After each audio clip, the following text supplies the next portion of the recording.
अस्सलाम वालेकुम friends and welcome to history हमारे साथ। दोस्तों 69वीं रेजिमेंट के 4 सिपाही भाग गए। उनमें से एक गिरफ्तार हुआ और उसको जान बख्शी का लालच देकर खुफिया साजिशों और लीडरों के हालात मालूम कर लिए गए। ये हालात मालूम होने के बाद भी अंग्रेज़ अफसरों ने उसे फांसी पर लटकाया।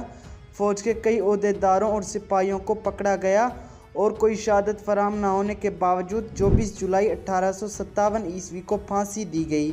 फांसी के फंदे उन इनकलाबियों ने नहायत इस्तक़लाल और खामोशी के साथ अपने गलों में डाले और होंठों पर मुस्कुराहट लिए हुए कुर्बान हो गए।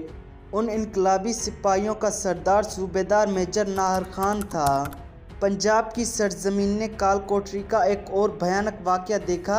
ये भी किसी हिंदुस्तानी ने नहीं बल्कि विल्बर फोर्स ने अपनी किताब में बयान किया है और इसी के हवाले से मौलाना ग़ुलाम रसूल महर ने नकल किया है। उस अंग्रेज़ अफसर का बयान है कि मेरी रेजिमेंट को एक मुतहरिक कालम में शामिल होने का हुक्म मिला था। हम उस कालम से वज़ीराबाद में जा मिले। वहाँ हमें बताया गया कि एक गुलाम को गैर मुसल्लह कर दिया गया और वो लोग भाग गए हैं। चुनाचे एक अफसर 50 सिखों को लेकर ताक़ुब में निकला और तकरीबन 125 मील के फासले पर मफरूर रेजिमेंट को जाकर पकड़ लिया।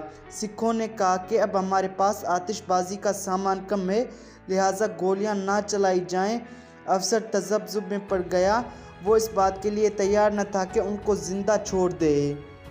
मजबूरन उन सबको एक इमारत में बंद कर दिया गया, जिसके दरवाजे और खिड़कियां ही नहीं बल्कि रोशनदान भी बंद कर दिए गए। और जब सुबह हुई तो कैदी तड़प तड़प कर मर चुके थे। दोस्तों मौलाना अब्दुल कादिर ने शहरी अवाम को बगावत पर आमादा कर दिया। उनके दिलों में आज़ादी की तड़प पैदा कर दी। चुनाचे 2 बार हंगामा होते होते बचा। डिप्टी कमिश्नर ने शहरियों से हथियार छीन लिए। मौलवी साहब अपने साथियों को लेकर दिल्ली रवाना हो गए। कहा जाता है कि यहाँ के सिख भी बागियाना रुझान रखते थे। मौलाना अब्दुल कादिर कुछ अरसा दिल्ली की सरगर्मियों में हिस्सा लेते रहे। जब वापस आए तो पंजाब की रियासतें और अंग्रेज़ तहरीक आज़ादी को कुचलने में कामयाब हो चुके थे। इसलिए मौलाना पटियाला के करीब एक मौज़म में रूपोश हो गए और वहीं इंतकाल किया।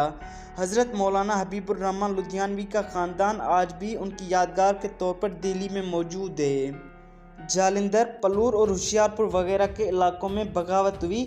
चुनाचे जालंधर छावनी में कर्नल के बंगले को आग लगा दी गई और हिंदुस्तानी फ़ौज बगावत पर आमादा हो गई। कमांडर विलियम कत्ल कर दिया गया और उन इलाकों की बागी पलटूनें यकजा होकर लुधियाना पहुंची ताकि वहां से दिल्ली का रुख करें। रेवाड़ी के राव तलाराम अपने इलाके में इनकलाबियों के रहनुमा थे। वो दिल्ली के इनकलाबियों और बहादुर शाह की भी बराबर इमदाद करते रहे। वो उन चंद इनकलाबी जांबाजों में से हैं जिन्होंने जंग आज़ादी नाकाम हो जाने के बाद भी अपनी सरगर्मियां जारी रखीं। जब मेरठ में बगावत का बिगुल बजा तो यहाँ के कोतवाल राव कृष्ण गोपाल ने कैदियों को आज़ाद कर दिया और ख़ुद भी राव तलाराम के साथ जिद्दोजहद में शरीक हो गया।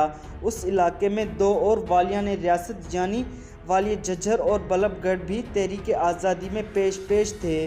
फोर्ट के मुकाबले में आखिरकार तलाराम को शिकस्त खाना पड़ी, मगर अंग्रेज़ों के हाथ न आ सके और गायब हो गए।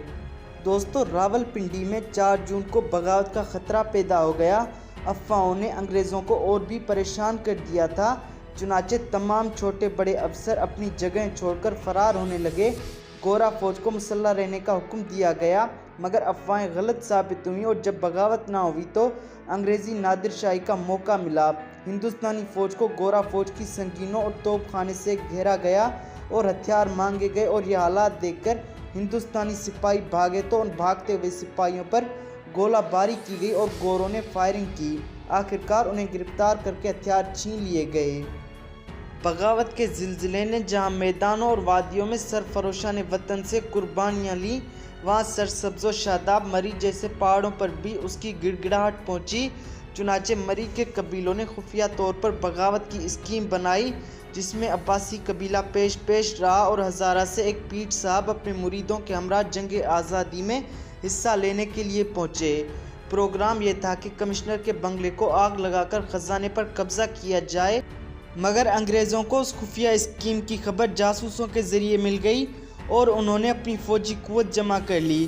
खुसूसन ख़जाने पर मुकम्मल हिफाजती इंतज़ामात कर लिए। मुकर्ररा वक्त पर यानी 2 सितंबर 1857 ईस्वी को कबीलों ने कमिश्नर के बंगले को आग लगाई तो अंग्रेज़ फ़ौजें जो उस ताक में बैठी थी इनकलाबियों पर टूट पड़ी और फिर कुछ कबीले गद्दारी पर आमादा हो गए और ये इनकलाबी तहरीक दबा दी गई। कबीलों के बेशुमार गांव नजर आतिश कर दिए गए।